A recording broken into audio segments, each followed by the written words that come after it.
Okay, so welcome everybody to this introduction, a story, and Q&A on the second chapter.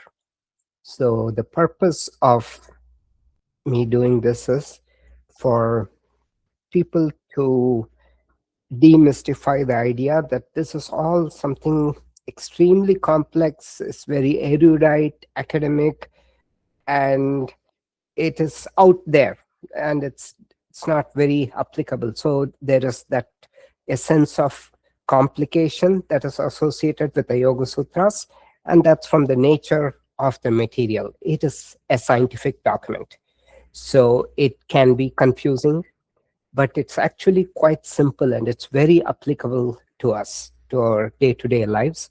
And that is why I wanted to present um, the contents. We are not going to cover the chapter, of course. It'll take 8 classes, but I just wanted to give a flavor for what this is all about, and also tell a very interesting story from the Bhagavatam. Some of you probably attended the story of Puranjana Upakyanam, from also from the Bhagavatam a few weeks ago, or more than a few weeks ago. And there we saw 2 characters, Puranjana and Avijñata. So these 2 characters. Now we'll encounter a similar story, and we'll have some Q&A. And then, at the end, there's question and answers, of course. So let me first, before we go into the second chapter, I wanted to just recap what the first chapter is all about. So in the Yoga Sutras, the style that has been adopted is that the first chapter gives a broad overview of yoga, going all the way to the highest states of samadhi, and it's meant for the advanced student, so that the advanced student doesn't have to study the rest of the chapters. So Patanjali introduces the mind and its fluctuations, and then he talks about the nature of the yoga practice. And Patanjali also mentions that the mind is separate from the drashta, the seer. He calls the consciousness in all of us, which is also called the atma. He uses the name drashta, so, tada drashtuhu swarupe avastaram, and he also then uses the word purusha.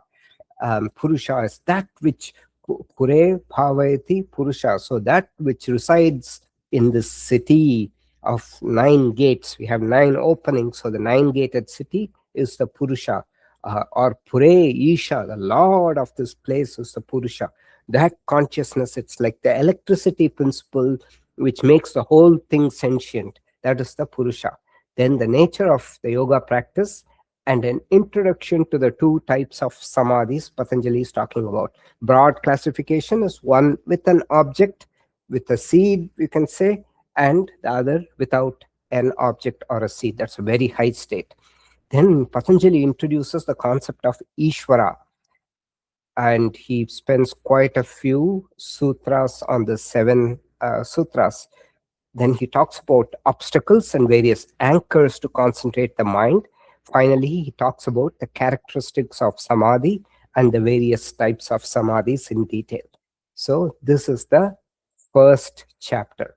Now we will go into the second chapter. So the second chapter is the most popular chapter of the Yoga Sutras. It is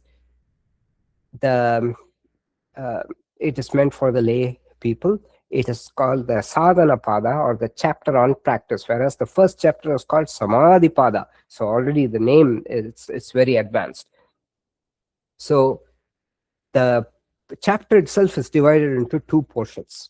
The first portion is Patanjali lays the foundation for Ashtanga Yoga, which is going to introduce in the later part of the second chapter. In the second chapter, the later part, he would introduce Ashtanga Yoga and talk about the first 5 limbs of the Ashtanga Yoga. So there are the external limbs, Bahiranga Sadhanani, external limbs, the practices of the external practices, and then the internal practices. And then there is one limb where the transition happens from external to internal, that is Pratyahara.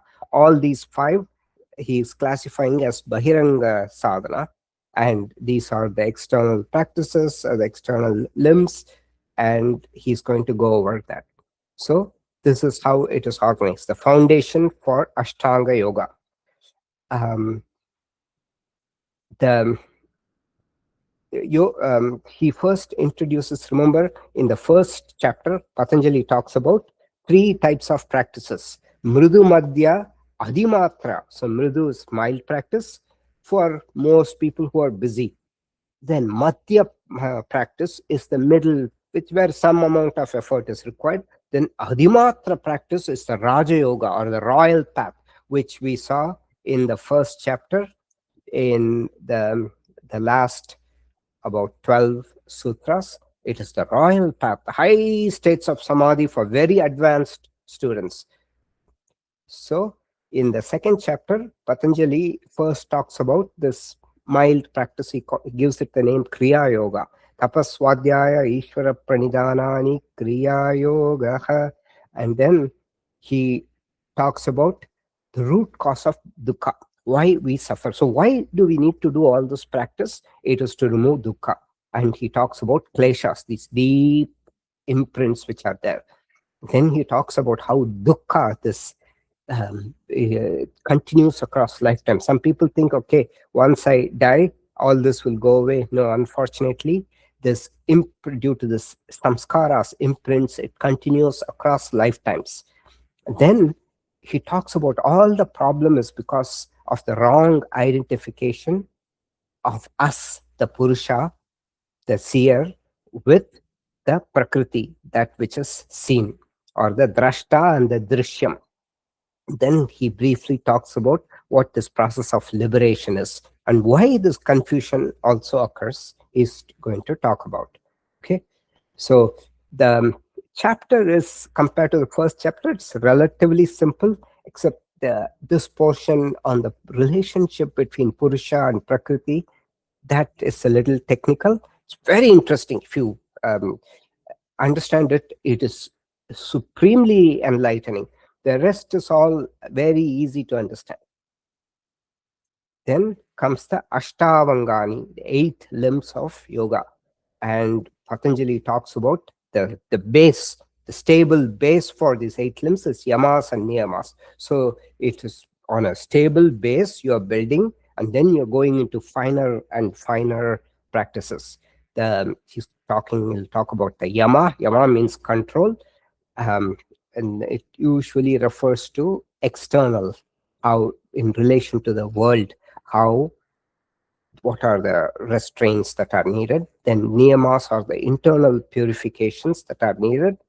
Then asana, so that you're able to, your body is well able to sit in a pose for a long time.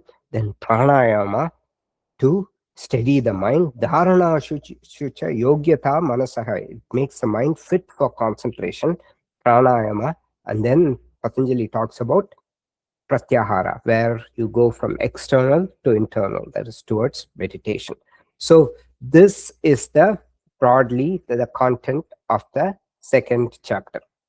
Okay, are there any quick questions here before we move on to the story?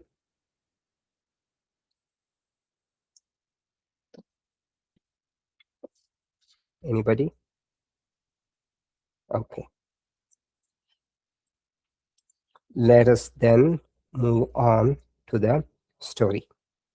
Okay, so all the this main portion that I told you about, how dukkha continues across lifetimes due to samskaras, relationship between Purusha and Prakriti, why all this problem occurs because of the wrong notion. Our outlook towards life is completely wrong. That's why we are having all these issues. That's Patanjali. That's what Patanjali is saying. Now we will see a story. So any questions here so far? Let me know if there are